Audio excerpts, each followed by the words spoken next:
नरेंद्र मोदी हो या भारत सरकार, मणिपुर पर कदम क्यों नहीं उठा रहे?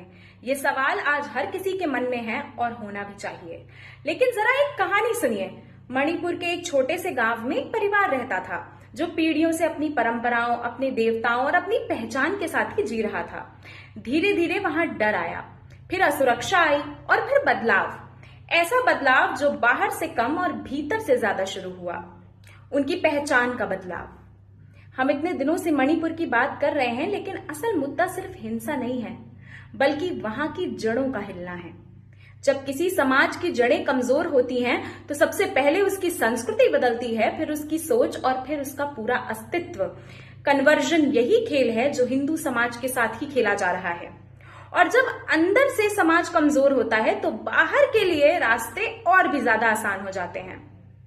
बॉर्डर के उस पार म्यांमार और बांग्लादेश, जहां अफीम की खेती हो रही है, मणिपुर में लड़ाई कराई जा रही है योजनाबद्ध तरीके से, तो वहीं अमेरिका हो या चीन ऐसे सेंसिटिव जोन पर हमेशा नजर गड़ाए बैठा रहता है। कहीं स्ट्रेटेजिक प्रेजेंस मजबूत किया जा रहा है, कहीं इन्फ्लुएंस को बढ़ाया जा रहा है, और धीरे धीरे एक ऐसा माहौल बनता जा रहा है जहां इंस्टेबिलिटी हो। और वो इंस्टेबिलिटी किसी के लिए समस्या होती है तो किसी के लिए एक नया अवसर। लेकिन कहानी यहां आकर नहीं रुकती, आगे बढ़ती है।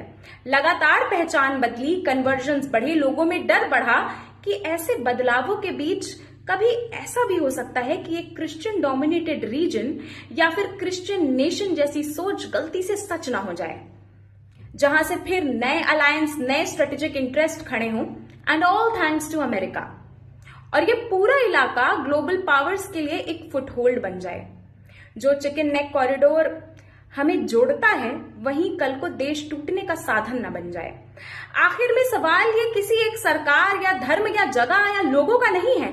ये सवाल हमारी जड़ों का है, हमारी पहचान का है, हमारी एकता का है। क्योंकि मणिपुर दूर नहीं है, वो हम ही हैं, हमारे ही लोग हैं। और अगर आज हम नहीं समझे तो कल बहुत देर हो सकती है। आपके विचारों का हार्दिक स्वागत है। Thank you for hearing it out.